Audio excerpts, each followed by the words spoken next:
ناظرین،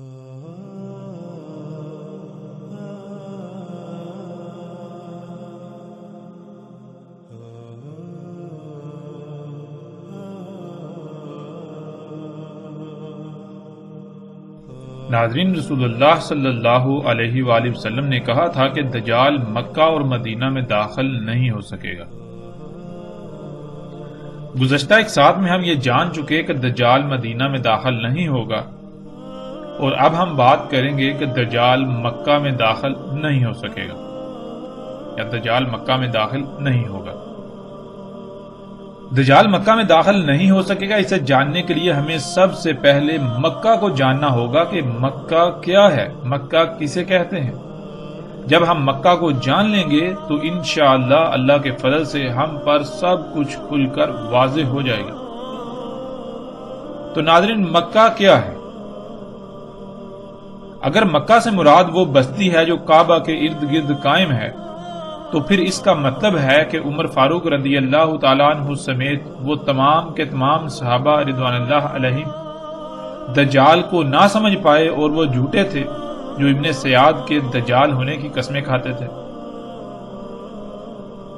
کیونکہ جب مکہ سے مراد یہ بستی ہے تو پھر ابن سیاد دجال کیسے ہو سکتا تھا؟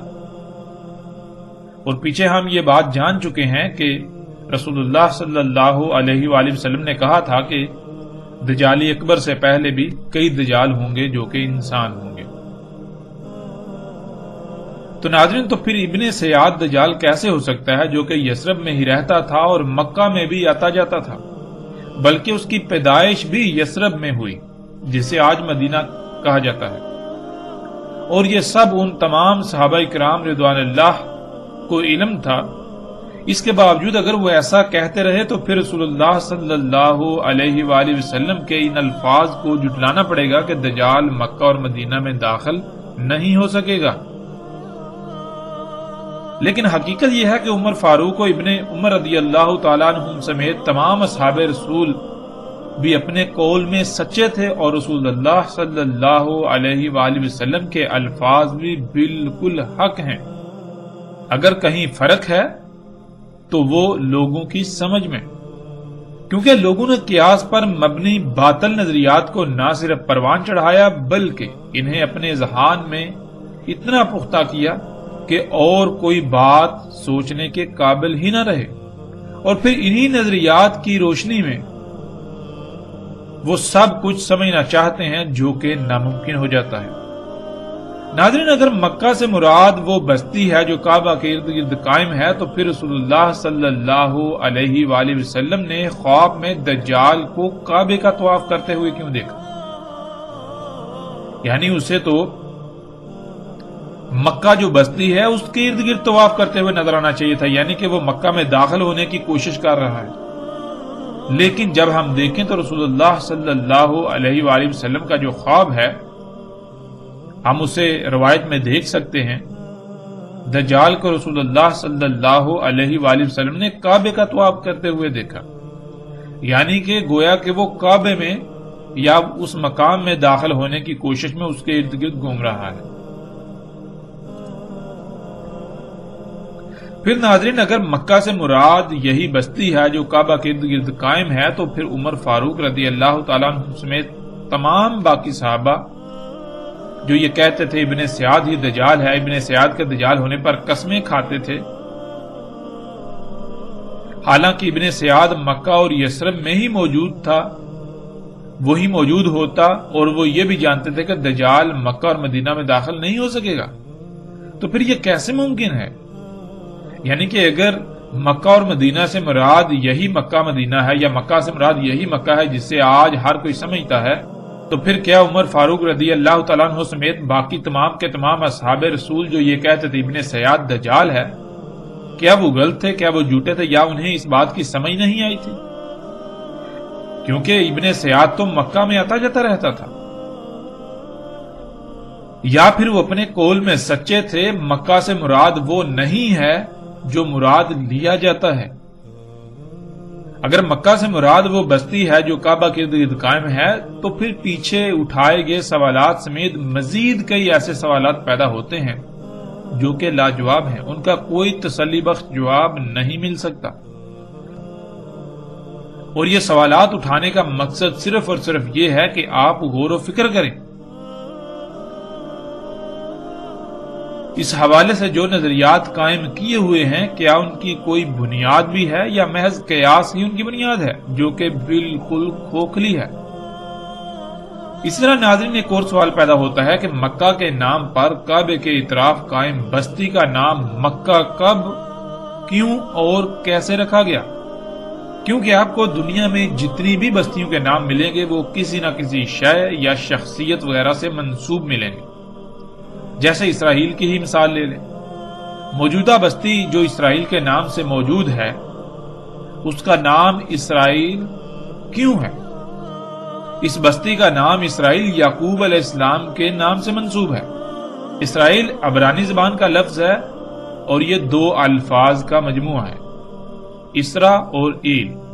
اسرا کے عبرانی میں معنی قیدی کے ہیں، یعنی غلام کے ہیں، اور یہی لفظ عربی میں بھی عبرانی سے منتقل ہوا، اور ایل کے عبرانی میں معنی اللہ کے ہیں۔ یوں اسرائیل کے معنی اللہ کے غلام کے ہیں، جیسے عربی میں عبداللہ کہا جاتا ہے۔ اسرائیل اللہ کا غلام، جو کہ یعقوب علیہ السلام کی کنیت تھی، اور انہی کی کنیت پر موجودہ اسرائیل آباد ہے۔ ناظرین بالکل ایسے ہی کعبے کے اطراف میں قائم بستی کا نام مکہ کے نام سے منسوب ہے، اور مکہ اس بستی کے قیام سے پہلے ہی اپنا وجود رکھتا تھا۔ یہ بستی جو مکہ کے نام سے منسوب ہے، اس کا نام ابراہیم علیہ السلام نے رکھا، اور ابراہیم علیہ السلام کا اپنی بیوی اور اپنے بیٹے اسماعیل علیہ السلام کو جب صفا مروہ میں اللہ کے توکل پر چھوڑا تو وہاں آب زمزم کا چشمہ نکلنے کے بعد اس بستی کا قیام ہوا، یعنی یہ بستی جسے آج ہم مکہ کے نام سے جانتے ہیں یہ وجود میں آئی۔ مکہ پوری زمین کا وہ مقام ہے جہاں سے اللہ سبحانہ و تعالی زمین کے تمام عالمین کو ہدایات دے رہے ہیں، انسٹرکشن دے رہے ہیں، احکامات دے رہے ہیں، یعنی زمین کا نظام چلا رہے ہیں۔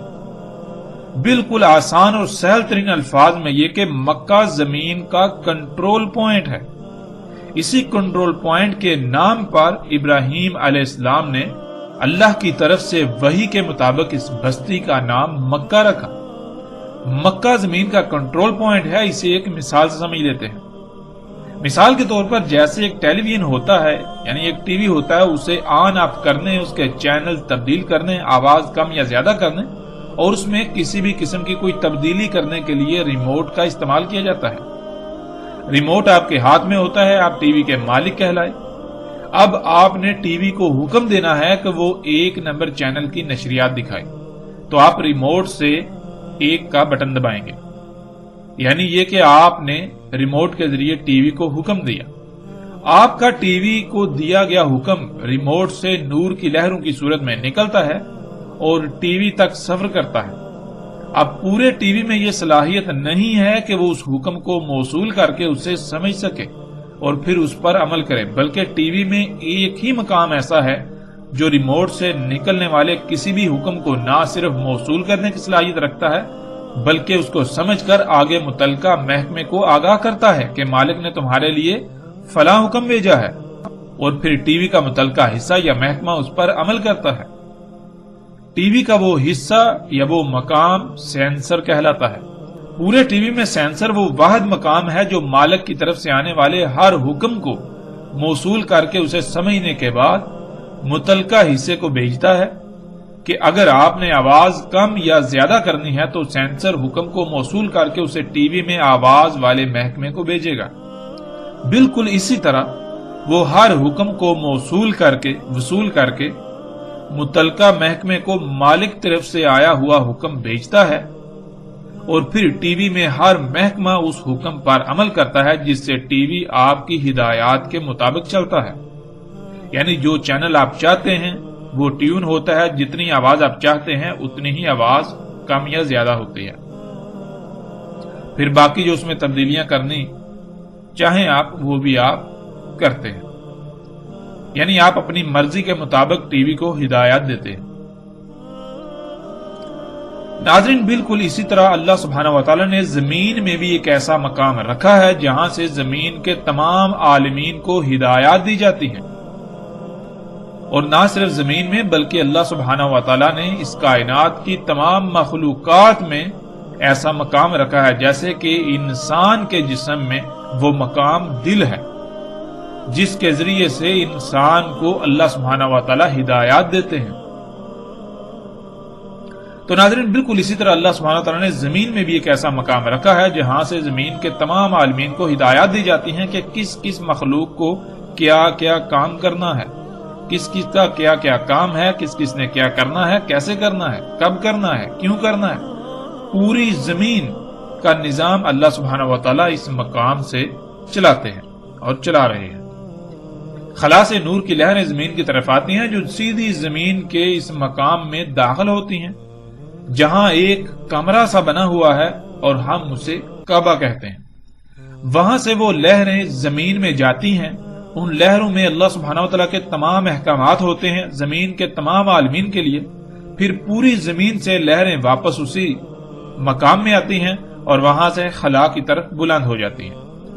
یعنی وہ زمین کے اس مقام پر اترتی تو اللہ سبحانہ و تعالیٰ کے تمام احکامات کے ساتھ ہیں اور واپس زمین میں تمام کی تمام مخلوقات کی خبریں لے کر جاتی ہیں، ان کی آڈیوز ویڈیو سمیت مکمل معلومات کے ساتھ۔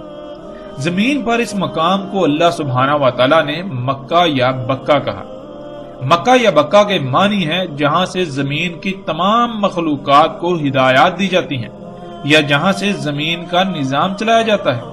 اسی وجہ سے مکہ یعنی زمین کے اس مقام کے ارد گرد قائم ہونے والی بستی کا نام بھی مکہ رکھا گیا کہ زمین کا مکہ اس بستی میں ہے، یعنی زمین کا وہ مقام جہاں سے زمین کا نظام چلایا جا رہا ہے وہ اس بستی میں ہے۔ اسی کا ذکر اللہ سبحانہ و تعالیٰ نے قرآن میں بھی دیا۔ اس وقت سورہ آل عمران کی آیت نمبر 96 سکرین پر آپ دیکھ رہے ہیں۔ اس میں اللہ سبحانہ و تعالیٰ کہتے ہیں ان اول بیت وضع للناس للذی ببکۃ مبارکا وہدی للعالمین۔ اس میں کچھ شک نہیں، سب سے پہلا بیت وضع کیا انسانوں کے لیے جو بکہ یعنی مکہ سے برکات اور رہنمائی یعنی ہدایات ہیں تمام عالمین کے لیے۔ مکہ سے تمام عالمین کو ہدایات دی جا رہی ہیں، مکہ سے تمام عالمین کو برکات اور ہدایات دی جا رہی ہیں۔ ناظرین یہ آیت بہت ہی زیادہ وسعتوں کی حامل ہے اور اس میں اللہ سبحانہ و تعالیٰ نے انتہائی غیر معمولی راز رکھ دیے ہیں۔ اس آیت میں اللہ سبحانہ و تعالیٰ نے کہا کہ اس میں کچھ شک نہیں کہ سب سے پہلا گھر وضع کیا انسانوں کے لیے مکہ سے۔ برکات اور ہدایات ہیں یعنی برکات اور ہدایات دی جاتی ہیں مکہ سے تمام کے تمام عالمین کو۔ ناظرین اب سوال یہ پیدا ہوتا ہے کہ اللہ سبحانہ و تعالیٰ قرآن میں یہ کہہ رہے ہیں کہ مکہ سے تمام کے تمام عالمین کو ہدایات دی جاتی ہیں، جب تمام عالمین ان ہدایات پر عمل کرتے ہیں تو پھر ان کو برکات بھی ملتی ہیں۔ یعنی کہ اب برکت کسے کہتے ہیں؟ سب سے پہلے برکت کو سمجھ لیں، پھر ہمیں بات کو سمجھنے میں آسانی ہوگی۔ ناظرین برکت کہتے ہیں مثال کے طور پر آپ کے پاس کھانے کو تھوڑا ہے لیکن مکمل پرفیکٹ ہے، یعنی ہر لحاظ سے خامیوں خرابیوں سے پاک ہے۔ آپ نے وہ تھوڑا کھایا تو آپ کو اس کا فائدہ ہی فائدہ ہے، یعنی ایک رائی برابر بھی نقصان نہیں ہوگا۔ آپ کے مقابلے پر ایک دوسرا شخص ہے جس کے پاس کھانے کو بہت زیادہ ہے، دیکھنے میں یہ اچھا ہے، اب وہ کھاتا ہے لیکن اس کو کیا ہوتا ہے، اس کو طرح طرح کی بیماریوں مصیبتوں تکلیفوں کا سامنا کرنا پڑے گا۔ اب اس کو فائدے کی بجائے الٹا نقصانات کا سامنا کرنا پڑے گا۔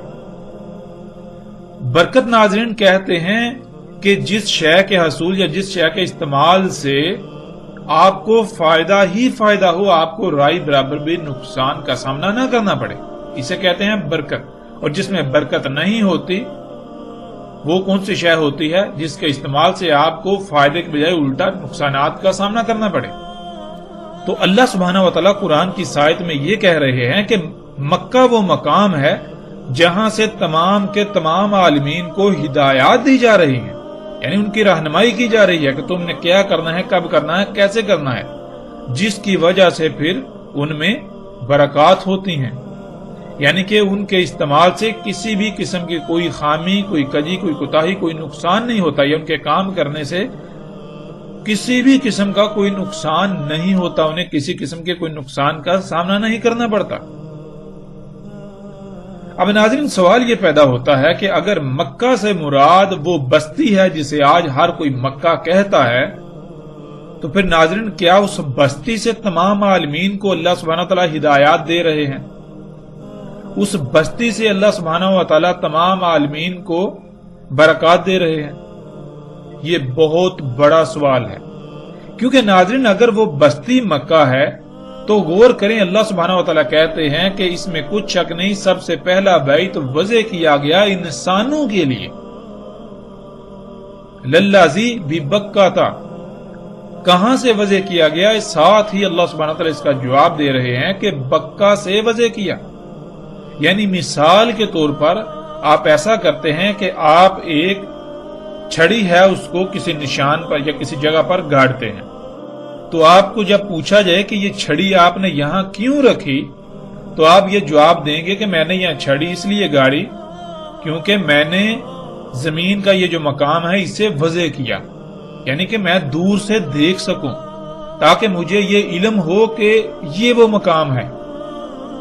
ٹھیک ہے، بالکل اسی طرح اللہ سبحانہ وتعالی کہہ رہے ہیں کہ اس میں کچھ شک نہیں کہ سب سے پہلا بیت وضع کیا انسانوں کے لیے، تمام مخلوقات کے لیے نہیں، تمام عالمین کے لیے وضع نہیں کیا، یعنی کہ مکہ پہلے ہی موجود ہے۔ جب انسانوں کو لایا گیا تو انسانوں کے لیے مکہ کو وضع کرنا تھا، مکہ کو واضح کرنا تھا، تو مکہ کو واضح کرنے کے لیے وہاں ایک بیت وضع کیا گیا، ایک گھر یعنی ایک کمرہ بنایا گیا، کیونکہ انسانوں کے آنے سے پہلے تمام عالمین کو علم ہے کہ مکہ کہاں ہے، جہاں سے انہیں ہدایات دی جا رہی ہیں، جہاں سے آنے والی ہدایات پر انہوں نے عمل کرنا ہے۔ لیکن جب انسان زمین پر آئے تو انسانوں کو یہ نہیں علم، تو جب انسانوں کو نہیں علم تو انسانوں کے لیے اللہ سبحانہ وتعالی نے سب سے پہلا بیت جو وضع کیا، یعنی جو سامنے لایا، جو بیت بنایا، وہ بنایا انسانوں کے لیے۔ کہاں سے؟ وہ بکہ سے، یعنی زمین کا وہ مقام جو مکہ ہے اس کو انسانوں پر واضح کرنے کے لیے وہاں ایک بیت بنایا گیا، ایک گھر، ایک کمرہ بنایا گیا، تاکہ انسانوں کو بھی پتا چل سکے کہ یہاں سے جو ہدایات آئیں گی ان پر عمل کرنا ہے، یہاں سے جو ہدایات آئیں گی جب ہم ان پر عمل کریں گے تو پھر برکات ہی برکات ہوں گی، ہمیں کسی قسم کا بھی کوئی نقصان کا سامنا نہیں کرنا پڑے گا۔ تو ناظرین یہ آیت بالکل کھول کھول کر واضح کر رہی ہے کہ مکہ وہ بستی نہیں ہے، مکہ تو زمین کا وہ مقام ہے جہاں سے زمین کے تمام عالمین کو ہدایات دی جا رہی ہیں، ان کو احکامات دیے جا رہے ہیں کہ انہوں نے کیا کیا، کب کب، کیسے کیسے کرنا ہے، کیوں کرنا ہے، ان کو ہدایات دی جا رہی ہیں۔ اور ناظرین اگر مکہ سے مراد یہ بستی ہے تو غور کریں، جب اس بستی کا وجود نہیں تھا تو اس بستی کے وجود سے پہلے زمین کے تمام عالمین کو ہدایات کہاں سے دی جا رہی تھی، کہاں سے برکات انہیں دی جا رہی تھی؟ تھوڑا غور تو کریں۔ اور پھر اللہ سبحانہ و تعالیٰ نے بالکل واضح کہا کہ کن کے لیے بیت وضع کیا؟ مکہ سے وضع کیا، یعنی کہ زمین کا ایک مقام ہے مکہ، اس کو واضح کرنے کے لیے وہاں ایک گھر بنایا، وہاں ایک کمرہ بنایا، ایک عمارت بنائی، عمارت وضع کی۔ کن کے لیے؟ انسانوں کے لیے، نہ کہ تمام عالمین یا تمام مخلوقات کے لیے، انسانوں کے لیے وہ بیت بنایا گیا تاکہ انسان یہ جان لیں کہ وہ کون سا مقام ہے جہاں سے آنے والی ہدایات کے آگے ہم نے سرنڈر کرنا ہے، ہم نے سلم اختیار کرنا ہے، یعنی اپنے آپ کو مسلم بنانا ہے، اس مقام کے آگے اپنے آپ کو جھکا دینا ہے، سرنڈر کر دینا ہے، وہاں سے جو ہدایات آئیں گی ان کے اوپر عمل کرنا ہے۔ تو ناظرین قرآن کی اس آیت سے یہ بات بالکل واضح ہو گئی کہ مکہ زمین میں وہ مقام ہے جہاں سے زمین کے تمام عالمین کو برکات اور ہدایات دی جا رہی ہیں۔ بیت اللہ نے وضع کیا انسانوں کے لیے، کہاں سے؟ مکہ سے۔ یعنی جیسے ایک جگہ ہو، اس کو واضح کرنا ہو تو اس کو واضح کرنے کے لیے وہاں کوئی نشان یا کوئی شے وضع کی جائے گی کہ دور سے آپ اسے دیکھ سکیں، آپ جان سکیں، آپ پہچان سکیں، آپ کو پتا ہو کہ وہ مقام جو میرا مطلوبہ مقام ہے وہ یہاں ہے، وہ یہ ہے۔ یعنی کہ انسانوں کے علاوہ زمین کے تمام عالمین کو مکہ کا علم ہے، جہاں سے ان کو برکات اور ہدایات دی جاتی ہیں۔ صرف انسان کو علم نہیں تھا، تو جب انسان کو لایا گیا تو انسان پر مکہ کو واضح کرنے کے لیے اس مقام یعنی مکہ پر ایک گھر تعمیر کر دیا گیا، تاکہ انسانوں پر اس کے ذریعے سے مکہ واضح ہو جائے۔ ناظرین، کعبہ کے معنی سمت اور اس مقام کی نشاندہی کے ہیں جس مقام سے اللہ سبحانہ و تعالی زمین کی تمام مخلوقات کو ہدایات دے رہے ہیں۔ اور کعبہ کسے کہا گیا؟ کعبہ اس بیت کو کہا گیا۔ یعنی کعبہ کیا ہے؟ کعبہ یہ ہے، یعنی یہ مقام جو ہے یہ انسانوں کو بتا رہا ہے کہ زمین کا مکہ یہاں ہے۔ زمین کے اس مقام سے اللہ سبحانہ و تعالی زمین کے تمام عالمین کو ہدایات دیتے ہیں کہ کسے کس مقصد کے لیے خلق کیا اور اس نے کیا کرنا ہے۔ لمحہ بلمحہ اسی مقام سے ہدایات دی جا رہی ہیں، اور اسی مقام سے حاصل ہونے والی ہدایات سے جو بھی عمل ہوتا ہے اس میں مخلوقات کے لیے ہر لحاظ سے فائدے ہی فائدے ہوتے ہیں۔ اگر کوئی بھی مخلوق اس مقام کے علاوہ کسی اور مقام سے ہدایات لے گی یا کسی اور مقام سے ملنے والی ہدایات پر عمل کرے گی تو پھر برکات نہیں ہوں گی، یعنی پھر نہ صرف اس کا اپنا نقصان ہوگا بلکہ باقی تمام مخلوقات کا بھی نقصان ہوگا۔ زمین کے اس مقام کو اللہ سبحانہ تعالیٰ نے قرآن میں مکہ یا بکہ کہا ہے۔ اسی وجہ سے اس مقام کے ارد گرد آباد ہونے والی بستی کا نام مکہ رکھا گیا۔ اگر ہم یہ کہیں یا ایسا نظریہ رکھیں کہ صرف وہ بستی ہی مکہ ہے تو پھر نہ صرف اللہ کے کلام کا کفر ہوگا بلکہ نہ ختم ہونے والے سوالات کا دروازہ کھل جائے گا۔ مثلا اللہ سبحانہ و تعالیٰ کہہ رہے ہیں کہ مکہ سے تمام عالمین کو برکات اور ہدایات دی جاتی ہیں۔ اگر مکہ سے مراد کعبے کے گرد قائم بستی کو لے لیا جائے تو پھر اس بستی کے قیام سے پہلے تمام عالمین کو برکات اور ہدایات کہاں سے دی جا رہی تھی؟ کیونکہ یہ بستی تو ابراہیم علیہ السلام کے بیٹے اسماعیل علیہ السلام کے ذریعے وجود میں آئی، اور جب اس کا وجود نہیں تھا تب کیا اللہ سبحانہ و تعالیٰ کی برکات اور ہدایات کا سلسلہ تھما ہوا تھا؟ اور اس سے بڑھ کر بات یہ کہ تب انسانوں کو کہاں سے ہدایات دی جا رہی تھی؟ تب انسانوں کے لیے مکہ کہاں تھا، کیا تھا؟ ظاہر ہے تب بھی تو مکہ تھا نا، لیکن تب مکہ کہاں تھا، کیا تھا؟ پھر ناظرین اگر مزید غور کیا جائے تو اس بستی کا وجود تو انسان کے وجود سے مشروط ہے۔ جب انسان ہی زمین پر نہیں تھے تو اس بستی کا تو کوئی تصور ہی نہیں تھا۔ تب اللہ سبحانہ تعالیٰ کہاں سے برکات اور ہدایات دے رہے تھے زمین کے تمام عالمین کو؟ اور پھر جب انسانوں کا وجود مٹ جائے گا، یعنی ابھی کچھ عرصے بعد جب ساتھ آئے گی، تمام کے تمام انسان مارے جائیں گے، یہ بستی بھی ختم ہو جائے گی، جو بیت وضع کیا گیا، جو کعبہ ہے وہ بھی گر جائے گا، تو پھر اللہ سبحانہ و تعالیٰ کہاں سے ہدایات دیں گے، کہاں سے برکات دیں گے تمام عالمین کو؟ کیا پھر زمین کا سارا نظام درہم برہم یعنی نظام رک جائے گا؟ کیا ہوگا؟ یعنی غور تو کریں ناظرین۔ یہ تو چند ایک سوالات ہیں جو غلط نظریات قائم کرنے کی وجہ سے پیدا ہوتے ہیں۔ اگر ہم مزید بات کریں تو ہزاروں سوالات پیدا ہوتے ہیں جن کا کوئی بھی جواب نہیں ہے۔ مکہ اللہ سبحانہ و تعالیٰ کے کلام قرآن کے مطابق جب زمین کی ابتدا کی گئی تب سے وجود میں لایا گیا۔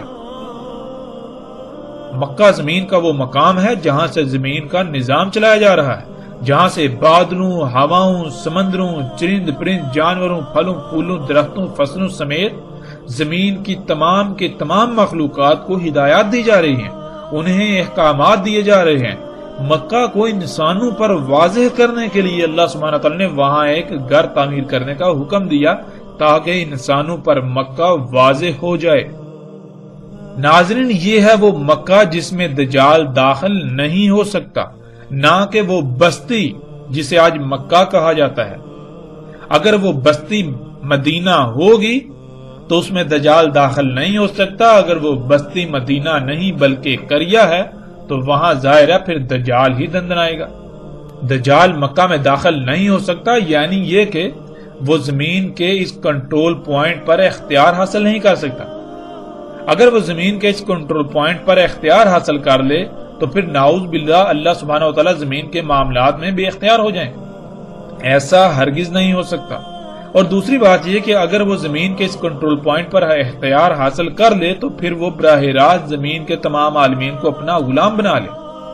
اس کے لیے اسے کچھ بھی کرنے کی ضرورت نہیں ہوگی۔ زمین پر وہ جو جی چاہے کرے گا، لیکن ایسا نہیں ہوگا۔ وہ مکہ میں داخل نہیں ہو سکتا، یعنی وہ زمین کا کنٹرول حاصل نہیں کر سکتا۔ اسے زمین میں رب ہونے کے لیے الگ الگ سے کوئی کنٹرول بنانا پڑے گا، جس کو ٹی وی والی مثال کے آگے تسلسل سے سمجھ لیتے ہیں۔ مثال کے طور پر آپ سے آپ کے ٹی وی کا ریموٹ حاصل کر لیا جائے تو آپ کا ٹی وی پر کنٹرول ختم ہو جائے گا، اور وہ جس کے پاس وہ ریموٹ چلا جائے گا ٹی وی پر مکمل کنٹرول حاصل کر لے گا۔ پھر وہ ٹی وی کو ہر حکم اسی طرح دے سکے گا جیسے آپ دے رہے تھے۔ اسے اس کے لیے کسی مشقت کا سامنا نہیں کرنا پڑے گا۔ لیکن اگر اسے ریموٹ حاصل نہ ہو تو پھر اسے اگر آواز کم کرنی ہے تو اسے ٹی وی میں آواز والے حصے میں چھیڑ چھاڑ کرنی پڑے گی، اور اس کے لیے کوئی ذریعہ بنانا پڑے گا جس سے وہ ٹی وی کی آواز پر متاثر ہونے کی صلاحیت حاصل کر لے۔ لیکن جب ٹی وی کا اصل کنٹرول آپ کے پاس ہے تو پھر وہ کوئی ایسا ذریعہ بنانے کے باوجود بھی بے بس ہوگا۔ اسی طرح اسے ٹی وی میں کچھ بھی کرنا ہو تو اسے ٹی وی کے ہر حصے میں الگ الگ چھیڑ چھاڑ کرنا پڑے گی۔ جب اسی طرح چھیڑ چھاڑ کی جائے گی تو ممکنہ طور پر ٹی وی میں خرابیاں پیدا ہوں گی اور وہ تباہ ہو جائے گا، کیونکہ وہ ٹی وی کا خالق نہیں ہے کہ اسے ٹی وی کے بارے میں مکمل علم ہو۔ اس لیے وہ ٹی وی میں چھیڑ چھاڑ کر کے اسے خراب کر دے گا، اسے تباہ کر دے گا، بیکار کر دے گا۔ ناظرین، یہ ہے دجال کا مکہ میں داخل نہ ہو پانا۔ دجال ٹیکنالوجی ہے اور انسان ایسی ٹیکنالوجی حاصل نہیں کر سکے گا جو ٹیکنالوجی زمین کے کنٹرول پوائنٹ یعنی مکہ پر دسترس پا سکے۔ آج سائنسدانوں کی کوشش یہی ہے کہ وہ زمین کے کنٹرول پوائنٹ پر دسترس پانے کے لیے ٹیکنالوجی ایجاد کریں اور پوری زمین کے نظام کو براہ راست اپنے قبضے میں لے لیں۔ آج دنیا کے شیاطین جو کہ سائنسدانوں کے نام سے جانے جاتے ہیں، وہ زمین کے اس کنٹرول پوائنٹ کا علم حاصل کر چکے ہیں، یعنی انہیں اس بات کا علم ہے کہ زمین میں ایک مقام ایسا ہے جہاں سے زمین کی تمام مخلوقات کو ہدایات دی جا رہی ہیں، انسٹرکشن دی جا رہی ہیں، وہاں سے نظام چلا جا رہا ہے۔ اگر ہم کسی طریقے سے زمین کے اس مقام کو کھود کر اس مقام کا جائزہ لیں تو ہم یہ صلاحیت حاصل کر سکتے ہیں کہ زمین کا کنٹرول براہ راست ہم اپنے ہاتھ میں لے لیں، جس سے زمین کی تمام مخلوقات براہ راست ان کی غلامی میں آ جائیں، سب کی زندگی اور موت کا اختیار انہیں حاصل ہو جائے۔ لیکن ایسا کبھی نہیں ہوگا، یہ ان شیاطین کی خواہش ہی رہے گی۔ لیکن یہ بھی ممکن نہیں کہ یہ شیاطین مکہ یعنی زمین کے کنٹرول پوائنٹ والے مقام پر اختیار حاصل کرنے کی کوشش نہ کریں اور نہ کر رہے ہو۔ مصدقہ ترین بات یہ ہے کہ مسجد الحرام کی توسیع کا جو پروجیکٹ تھا یا جو پروجیکٹ ہے، اس کے نام پر پوری منصوبہ بندی کی گئی تھی کہ کسی نہ کسی طریقے سے اگر اس عمارت کو یعنی جو کعبہ ہے اس کو اگر گرا دیا جائے، کسی یعنی کہ ظاہری طور پر اسے ایک حادثے کی صورت دی جائے، تو دوبارہ تعمیر کے نام پر اس مقام کا ہم جائزہ لے سکتے ہیں۔ لیکن فی الحال یا اب تک وہ اپنے اس مقصد میں کامیاب نہیں ہو سکے۔ ناظرین، بخاری و مسلم میں روایت موجود ہے جس میں رسول اللہ صلی اللہ علیہ وآلہ وسلم نے خواب میں دجال کو کعبے کا طواف کرتے دیکھا۔ دجال کا کعبے کا طواف، آج دجال عمارتوں کی شکل میں کعبے کا طواف کر رہا ہے، اور مسجد الحرام کے اندر کعبے کے گرد جو بمنزہ طواف کے لیے پلیٹ فارم بنایا ہوا ہے وہ بھی بالکل دجال طواف کر رہا ہے۔ اور جو لوگ ٹیکنالوجی یعنی موبائل کمپیوٹر کے ساتھ طواف کرتے ہیں ان کے ساتھ بھی دجال طواف کر رہا ہے۔ اس طرح ناظرین اگر آپ دیکھیں تو کعبے کے گرد یہ کرینیں، یہ مشینیں اس طرح کھڑی ہیں، اسکرین پر آپ دیکھ سکتے ہیں کہ دجال گویا کے طواف کر رہا ہے، یعنی کہ کعبے کے گرد گرد ہر طرف گول دائرے میں ایسے موجود ہے جیسے کہ کوئی طواف کر رہا ہو۔ اور آج دجال کو آپ کعبے کا طواف کرتے ہوئے، یعنی کعبے کے ہر طرف گول دائرے میں موجود دیکھ سکتے ہیں۔ ناظرین، مکہ کیا ہے یہ بات ہم پر کھل کر واضح ہو چکی۔ اس کے علاوہ کئی روایات میں ہمیں یہ بات ملے گی کہ رسول اللہ صلی اللہ علیہ وآلہ وسلم نے اس بستی کو، جس کو آج مکہ کہا جاتا ہے، اسے کریا کہا، یعنی جب یہاں دین قائم نہیں تھا، یعنی جب یہ فطرت پر نہیں تھا، اللہ کی مخلوقات میں چھیڑ چھاڑ کی جا رہی تھی، تبدیلیاں کی جا رہی تھی، تو یہ بستی جسے آج مکہ کہا جاتا ہے، اسے رسول اللہ صلی اللہ علیہ وآلہ وسلم نے کریا کہا، جو کہ مدینہ کی ضد ہے، جسے ہم گزشتہ ایک ساتھ میں جان چکے ہیں۔ تو ناظرین، آج بھی یہ بات بالکل واضح ہونی چاہیے کہ اگر یہ بستی فطرت پر ہے تو یہ مدینہ کہلائے گی۔ اس بستی کا مکہ کے ساتھ کوئی تعلق نہیں ہے سوائے اس کے کہ یہ بستی وہاں موجود ہے جہاں مکہ موجود ہے۔ اس بستی کا نام مکہ اس لیے رکھا گیا تاکہ پوری دنیا کے انسانوں کے اوپر یہ واضح ہو جائے کہ مکہ ہے کہاں، یعنی زمین کا وہ مقام کہاں ہے جس مقام کے آگے انہوں نے سرنڈر کرنا ہے، جس مقام سے آنے والی ہدایات پر انہوں نے عمل کرنا ہے۔ اگر یہ بستی فطرت پر ہوگی تو یہ مدینہ کہلائے گی، اگر یہ بستی فطرت پر نہیں تو یہ مدینہ نہیں کہلائے گی بلکہ یہ کریا کہلائے گی۔ یہاں دجال دندناتا پھرے گا اور دندناتا پھر رہا ہے۔ آپ غور کریں، آپ کے اوپر حقیقت بالکل واضح ہو جائے گی۔ تو ناظرین، یہ بات جان لیں کہ مکہ اس بستی کا نام نہیں ہے بلکہ مکہ کچھ اور ہے۔ مکہ کچھ اور ہے جس سے اس بستی کو منسوب کیا گیا۔ جیسے آپ اگر اپنے کسی بچے کا نام کسی سے منسوب کرتے ہیں، یعنی کسی سے متاثر ہو کر رکھتے ہیں یا کسی وجہ سے اپنے بچے کا نام رکھیں گے، بالکل اسی طرح اس بستی کا نام مکہ سے منسوب کیا گیا، نہ کہ یہ بستی مکہ ہے۔ مکہ کا اپنا ایک الگ وجود اس بستی سے پہلے تھا۔ مکہ سے اللہ سبحانہ وتعالی زمین کے تمام مخلوقات کو، تمام عالمین کو ہدایات دے رہے ہیں، ان کو برکات دے رہے ہیں۔ تو ناظرین، یہ بات بالکل کھل کر واضح ہو جانی چاہیے۔ آج اب غور و فکر کریں اور دیکھیں کہ کیا اس بستی میں دین قائم ہے، یعنی یہ بستی فطرت پر ہے۔ اگر تو یہ بستی فطرت پر ہے تو یہ مدینہ کہلائے گی، اگر یہ بستی فطرت پر نہیں ہے تو یہ مدینہ نہیں بلکہ کریا کہلائے گی۔ ناظرین، حقیقت اور حق ہر لحاظ سے کھل کر آپ کے سامنے آ چکا۔ اب آپ چاہیں تو اسے تسلیم کریں اور اگر چاہیں تو تسلیم نہ کریں، یہ فیصلہ آپ کے اپنے ہاتھ میں ہے۔ اگر آپ اس حق کو تسلیم کریں گے تو ہمارا کوئی فائدہ نہیں، اور اگر آپ تسلیم نہیں کریں گے، انکار کریں گے، تو ہمارا کوئی نقصان بھی نہیں کریں گے۔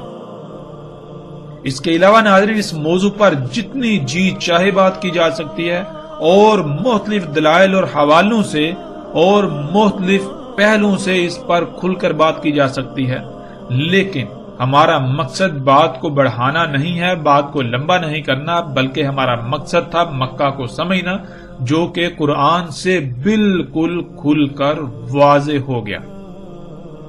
اب اس میں کوئی دو رائے نہیں، کوئی شک نہیں، کوئی شبہ نہیں کہ مکہ کیا ہے۔ مکہ یہ بستی نہیں ہے بلکہ مکہ زمین کا وہ مقام ہے جہاں سے تمام عالمین کو اللہ سبحانہ وتعالی ہدایات اور برکات دے رہے ہیں۔ اور جب انسانوں کو زمین پر لایا گیا تو انسانوں کے اوپر یہ واضح کرنا تھا کہ مکہ کہاں ہے، یعنی زمین کا وہ مقام کہاں ہے جس طرف تم نے اپنا رخ کرنا ہے، یعنی جہاں سے آنے والی ہدایات پر تم نے عمل کرنا ہے۔ ہر طرف سے کٹ کر اپنا رخ تم نے جس طرف کرنا ہے۔ تو ناظرین، جیسے جیسے ہم آگے بڑھیں گے تو دجال کے حوالے سے مزید ہر بات کھل کر سامنے آ جائے گی۔ اس کے علاوہ ایک واقعہ ہے تمیم داری رضی اللہ تعالیٰ عنہ والا، اس پر بھی اگلی ایک ساتھ میں تفصیل کے ساتھ بات ہوگی۔